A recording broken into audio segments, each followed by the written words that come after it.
The observation deck of the Stellar Harmony hummed with the quiet efficiency of a well-oiled machine. William stood at the navigation console, his fingers dancing across holographic displays as he plotted their course through the Andromeda Belt. The young human engineer had been awake for 17 standard hours, his eyes red-rimmed but still sharp with focus. Beside him, Maya leaned against the bulkhead, her feline features betraying her exhaustion. As a Felisian, one of the galaxy's most renowned warrior races, she had accompanied William on this diplomatic mission to broker peace between the warring factions of Sector 7. Her species was known for their combat prowess, their lightning reflexes, and their absolutely dramatic responses to everything. 5 minutes break, Maya whispered, barely audible above the ship's ambient sounds. What happened next would become legend throughout the galaxy. The 3 Felisian cubs who had been training in the adjacent combat room froze mid-strike. Their ears twitched in perfect synchronization, rotating like satellite dishes to capture Maya's soft words. For a moment, William thought nothing of it. He continued working on the navigation algorithms, oblivious to the storm about to break. Then came the wail. It started low, a keening sound that seemed to come from the very depths of the cubs' souls. Kira, the smallest of the 3, dropped her training blade with a clatter that echoed through the corridors. Her golden eyes widened to impossible proportions as she clutched her chest. "She has fallen," Kira cried out in Felisian, her voice cracking with what could only be described as theatrical anguish. "Our commander has surrendered to the void of exhaustion." Tai, the middle cub with distinctive black stripes across his tawny fur, threw himself to the deck with such force that William felt the vibration through his boots. "No, this cannot be. We have failed her." He rolled onto his back, paws in the air, tongue lolling out as if he'd been struck by a mortal blow. The 3rd cub, Zara, normally the most composed of the trio, let out a howl that triggered proximity alarms in 3 adjacent sections. She staggered backwards, spinning in a complete circle before collapsing into a heap near the weapons rack. "Tell my littermates I loved them," she gasped, draping one paw dramatically over her eyes. William's hands froze above the console. He turned slowly, his human mind struggling to process the scene of absolute carnage before him. 3 Felisian cubs lay scattered across the training room floor in various poses of theatrical death, their chests heaving with exaggerated breaths, their tails twitching with barely suppressed energy. What just happened?" William asked, his voice caught between confusion and amusement. Maya, still leaning against the bulkhead, covered her face with her paws. Her ears lay flat against her skull in what William had learned was the Felisian equivalent of profound embarrassment. "They heard me say break," she muttered through her claws. "And in Felisian culture," Maya explained, her voice muffled, "when a superior officer calls for a break during training, it is considered a great honor. But these cubs," she gestured helplessly at the prone forms, "they are still young.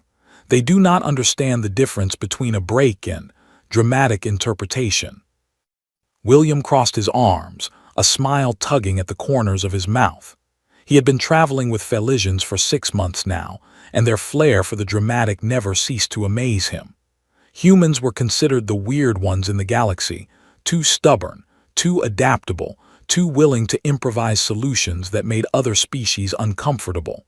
But the Felisians, they operated on an entirely different wavelength. "Should we help them?"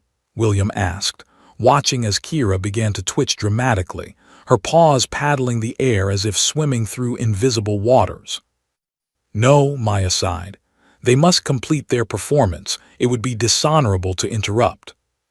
Tai had begun to crawl across the floor now, dragging himself commando-style toward Maya's feet. "Commander," he gasped, "we have failed you. We could not prevent your exhaustion." He collapsed again, this time with his head resting on her boot. Zara, not to be outdone, had somehow found a length of decorative fabric and draped it over herself like a funeral shroud. She lay perfectly still, only her whiskers twitching to betray that she was still very much alive and enjoying every moment of this spectacle. William could no longer contain himself. Laughter bubbled up from his chest, genuine and uncontrolled. It was the kind of laugh that came from exhaustion mixed with absurdity, the kind that made his shoulders shake and tears prick at the corners of his eyes. This was what the other species never understood about humans. While Felisians had their drama and krill had their rigid protocols and Xantharians had their mathematical precision, humans had adaptability. They could laugh in the face of chaos. They could find humor in the strangest situations. And perhaps most importantly, they could work with anyone, even melodramatic Catalians who turned a simple break announcement into a death scene worthy of ancient Earth theater. "All right," William said, composing himself. He walked to the center of the training room and clasped his hands behind his back, adopting what he hoped was an authoritative pose. "Attention, cubs of the Felisian 3rd Training Cadre." 3 pairs of eyes snapped open, 3 sets of ears perked up. "Your commander has indeed called for a break. This is not a failure. This is not a tragedy. This is an honor bestowed upon warriors who have trained hard and earned rest." William paused, watching the cubs process this information. "However, your dramatic response has been duly noted and will be included in my official report to the Galactic Council." Kira gasped. Ty's eyes widened. Zara's tail puffed up to twice its normal size. "Will we be decorated?" Kira asked hopefully, rolling onto her belly. "Or court-martialed," Ty added less optimistically. William glanced at Maya, who had finally uncovered her face. There was a gleam in her golden eyes now, a mixture of amusement and affection for her ridiculous students. "Neither," William declared. "You will be remembered as the cubs who took a 5-minute break announcement and turned it into performance art. Future generations of Felisian warriors will speak of this day with either reverence or laughter, possibly both." The cubs exchanged glances, their tails swishing in unison. Then, as if choreographed, they sprang to their feet and stood at attention, their small bodies rigid with pride. "We accept this honor, Human William," they declared in unison. Maya stepped forward, shaking her head but unable to hide her smile. 5-minute break," she repeated, more firmly this time. "Actual break, no dying, no drama, just sit down and rest." The cubs looked at each other, clearly struggling with the concept of a break that didn't involve theatrical collapse. Finally, Zara raised her paw tentatively. "Commander, permission to sit dramatically." William lost it again, his laughter filling the training room. Maya's ears twitched, and then she too began to laugh, a purring, rumbling sound that was uniquely Felisian. "Permission granted," Maya said, waving her paw in defeat. The cubs promptly arranged themselves in the most elaborate sitting positions William had ever seen, each one more unnecessarily complex than the last. As William returned to his navigation console, he reflected on the strange beauty of interstellar cooperation. The galaxy was vast and filled with species so different from each other that communication should have been impossible. Yet here they were, a human engineer and a Felisian warrior commander, working together to bring peace to a war-torn sector, while 3 dramatic cat cubs turned every moment into theater. The other species called humans exceptional because they refused to give up, because they adapted to any situation, because they found solutions where others saw only problems. But maybe, William thought as he watched Ty somehow manage to sit while also appearing to recline majestically, maybe the real gift humans brought to the galaxy was their ability to appreciate the absurdity of it all. "William," Maya said softly, settling into the chair beside him. "Yes. Thank you for not reporting this to the council." "Who says I won't?" William grinned. "This is comedy gold." Maya's tail swished dangerously. "Human." "Relax," William laughed. "Your secret is safe with me.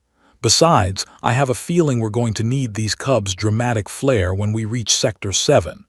Nothing intimidates enemy forces quite like warriors who can die dramatically and then spring back to life. In the training room, Kira had somehow managed to fall asleep while maintaining her elaborate sitting position.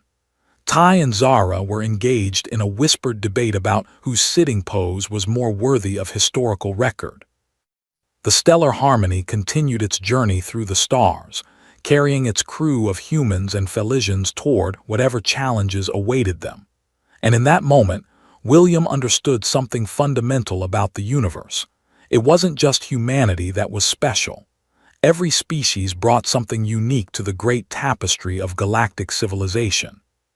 Humans brought adaptability and humor. Felisians brought passion and drama. And together, they made the impossible possible, one theatrical 5-minute break at a time.